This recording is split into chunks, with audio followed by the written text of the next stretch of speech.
All right, what's up, everybody? So today we're going to go over a few things in my sketch process. So with that, we're going to get started with just this doodle that I started this morning. I like using birds, especially because a lot of them are very serious looking. They're very, I don't know, they have a lot of thought in their face expressions, and I don't know what they're thinking, but they look very serious. They have no patience for anything. So this bird here is one that I felt very it was very not detailed, but it had enough features where a lot of the basic primitives were there. So there was some, obviously there was some, there's some triangles, there's some squares, some circles. So I'm going to utilize a lot of the primitives in the beginning. Once I get, further down in the design. So for starters, I'll start off with squares and shapes, as you can see right now. And I just kind of start playing around and just kind of feeling the art a little bit. Just start, just trying to see where I'm going to take it, what kind of expression I want to go with. So at this point right here, I'm really just thinking about what exactly does the expression on the bird have that I want to incorporate in the character. Now, you can go all kinds of ways here. There is no right or wrong way to do it. You just got to stick with the basic primitives, but also the fundamentals of facial anatomy. Now, you can bend the anatomy a little bit like I'm doing here, but you got to have at least an understanding of where things are in proportion to each other. In other words, like the eyes across from each other in a 3/4 perspective. So you want to make sure that you're flipping your canvas back and forth to ensure that you're keeping things proportionate and keeping things right where they belong. This character here, again, I'm freestyling here, so I'm not really sure exactly where I want to take this character. But because I have drawn witches and hags before, or even just characters in general, I have an understanding of where certain proportions need to be. So I can exaggerate in those features in those areas because I've been there before. So that's the importance of drawing a lot and making sure that you have a good visual library in your mind of that you can pull from and utilize that in your concepts. Now, a lot of the stuff that I'm doing right now, like I said, is very exploratory, so I'm not trying to get really serious about it. So I really just like to just play around with it right now and just trying to incorporate those details that I definitely want to have. I don't want to forget them, so I put little landmarks there just to make sure that I'm gonna keep those in the final design, so, or the final illustration if I take it down to color. So one of the key things I like to do here is making sure that again, I have all the details from anatomy, like the eyelids and things like that. So those are the things that I definitely want to make sure that I incorporate in the character. So with that, a lot of the stuff that I'm doing right now is going to have very loose lines. As you can see, I throw my lines around, but they're very loose. There's nothing, nothing set in stone yet. And I haven't really decided exactly where I want to take it. But when I drop black line, that's when we, get into the more, serious, line weight and stuff like that. So right now we're not really playing around with line weight. We're not really concerned about that. Right now we're trying to construct a really good face, a fun expression, and, put landmarks for the details that we want to definitely incorporate in the next stage. This part that I'm doing now is more to ensure that I'm gonna commit. The problem with doing this part right now is because I'm doing these last minute where my shadow might be. I'm not getting into shadow mapping, but in my mind I'm thinking about where do I want to land my, where I want to put down my shadows, where do I want to put my lights. I'm already thinking about that here. But the most important thing again is correcting my anatomy, correcting my proportions, because you don't want to go down the road and have a lot of mistakes in your construction, and then you can't, it's going to be harder to salvage it once you get into your color. So here I am flipping the canvas. I want to make sure the proportions are right. So my eye is a little lower than the other one, so I want to make sure I bring it up to its right alignment. So I'm going to go ahead and flip it back, and now I feel more confident in that, and proportions are correct at this point. So it's important to flip back and forth, or even flip it upside down to kind of see your proportions within your facial anatomy and all that stuff. So at this point now, I'm going to just go in here and finalize any last loose details that I want to keep. clean it up just a little bit because I know I'm about to jump into into black line.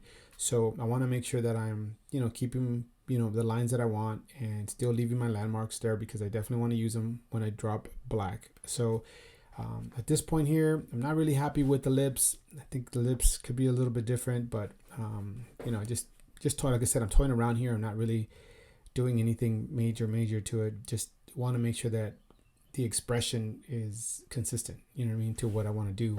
You don't want to have, eyes and, mouths that don't go together in an expression. So you want to make sure they're consistent. So let's get right into black line. Black line, I use pretty much a round brush with a tapered tip. I like tailing my lines, and you'll see why right now. So here I am testing it out, making sure that that's correct of what I want to do. And I'm just going to go right into it and just drop in and drop my black lines in there. I always start with the eyes or the nose because those are my principal landmarks in the face. And it kind of draws it sets the mood or the I guess, I don't know what to call it, but you start like kind of, I guess, with the eye, it's just a very detailed part of it. It's part of the major core expression for me. So I like to start with the eye because it does tell a lot. And so depending on how the eye is, how it fits, I can also, again, determine my line weight and so on. So I start with the eye or the nose. So anyway, so here we go. As you can see, I throw my strokes very long, and I'd like to keep things very clean. So it does feel a little vectory at the end, but I like to keep my lines very clean and sharp, only because I want to make sure that the definitions and everything read right. So I'm very slow to start and then quick to whip it so that I can get that nice tail at the end of it. Here again, I'm just trying to go slow and then whip, at the end of it. So that's kind of the secret of how I do this. I know there's other brushes and other programs that have already that tapered and it cleans it up for you. I haven't really played around too much with that, which I don't really care about that. I like to feel every single line that I drop. I don't really need the program to fix it for me because this is just for me. If it's for a client or for a project that I'm working on, sure, let's clean it up. But here I really like just the looseness of it and just letting you know that each line is me. I'm intentionally dropping line weight that are thick and thin and taper at the end. So another thing too is like I like to keep my brushes consistent with my erasers. I don't know if you guys do that or not, but one thing that I do is like if it's a tapered round brush for painting, I like to do the same thing, round brush tapered with my eraser. If I do a brush that's textured brush, and when I do my line art, then I like to have, or when I'm painting, I like to have my eraser match that so that I get a nice consistent erase with the same texture. That way I don't get a round brush kind of eraser where it's a lot sharper. I still keep the texture that I'm working with. So just a little tip. But again, here I'm gonna just continue whipping the lines and just dropping in a little bit of the dimensions. Now she's at 3/4 perspective. Now you're starting to see her come really to life, and her expression's very cool. And just right now I'm just gonna try to just make sure that all my lines match and the anatomy matches. The last thing you want to do is have lines that don't match up to anything, and so you don't want to ghost line stuff and just not be matching up to your anatomy. So here I wanted her to look up. I know the bird's kind of looking straight forward, but I felt that her smile really lended herself to be a little bit more mischievous. So I gave her eyes looking a little bit back or to the side. Felt that kind of worked a little bit better with her. Again, just throwing my lines, suggestive lines at this point. I'm going a little thicker than I'm used to. I normally go very thin, but for the sake of this video, I really wanted to make it just bold so you guys can see more or less like how my line weight is and the control of it when I do inking. I like to, go in there and really just make sure that each stroke is, clean. And I know around the eye area, I could clean it up a little more, which I could go back later and clean up. But for the most part, like my surrounding line weight, I want to make sure it's nice and clean. Here you'll see a little bit of how I whip my lines. So it's I flip my canvas, and I like to get a little bit comfortable when it comes to throwing my lines, because I want to make sure that I use my whole hand when I'm dropping lines like this, because it just looks much cleaner. It looks sharper and cleaner, and again, it's just practicing and practicing how to throw your lines. That's a super important thing to do, especially when you're warming up.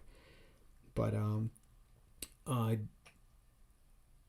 pretty close to being done here. So right now I'm just kind of start throwing in the hair, and just giving her a little style to it, and not trying to give her some type of really really long stringy or long hair. I felt that because the bird is very like, it just has like a little spiky like a little spiky fro. I wanted to keep the witch the same way, just kind of keep her very short haired, which is something you don't see very much with witches. I think witches tend to draw them with long hair. So here I'm going to just give her like more like short spiky comb back hair. That way she looks a little bit different than what I normally would draw. And again, like you notice, I've been flipping my canvas. I definitely want to have comfort when I drop a line. I don't want to be uncomfortable when I'm dropping lines, because then you start getting shaky hand, or you start wobbling your lines because you're not comfortable. So make sure that your lines are comfy, that you're dropping them in pretty straight, and also control. Have a little control when you're dropping your lines. Make sure that the distance between your starting point and the point of connection to another line. So that's always important. These suggestive lines, sometimes you don't have to go all the way through, and like I just did right now. That I just did for the sake of when I paint her later. I want to just make sure it's a nice crease, but you don't have to do that. It's just suggestive. It's suggestive. You can just kind of like split it down the middle and erase it. So it's just more suggestive. I just went for it and just did a full line there, but kind of don't matter at this point, I guess. But then here I just start adding details towards the end. I just want to see where I'm going to put my landmarks for her imperfections, or her moles, things like that. So again, these are all landmarks. They don't have to necessarily be there later down the line when I'm doing color.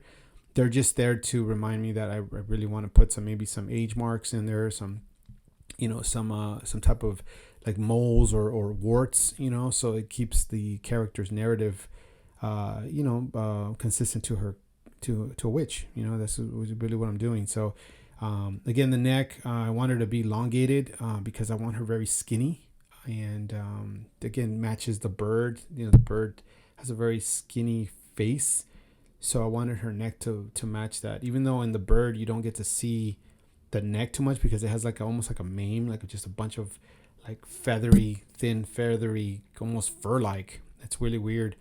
But so we're gonna go ahead and give her that, and keep her consistent to the bird reference. And on the next video that we'll do, again, we'll talk about references, like how do you use references to create characters. I think it's important to use references and stuff like this, so you can kind of go back and revisit what started the whole thing in the first place. And again, I bring my bird back in here just to kind of test it out, and that's pretty much it, guys. I wanted to kind of share this with you guys and share what this is about, and thanks for watching. Have a good one.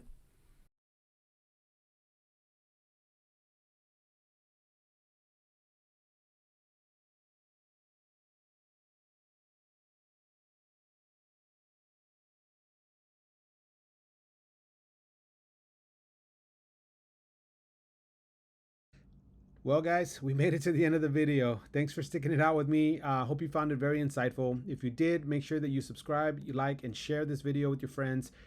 Make sure you leave me a comment down below letting me know that you want to see more of these videos. I had a fun time making it for you guys. Make sure you follow me on Instagram at Carlos3Art. And yeah, hope to see you guys on the next video. Hope you enjoyed it.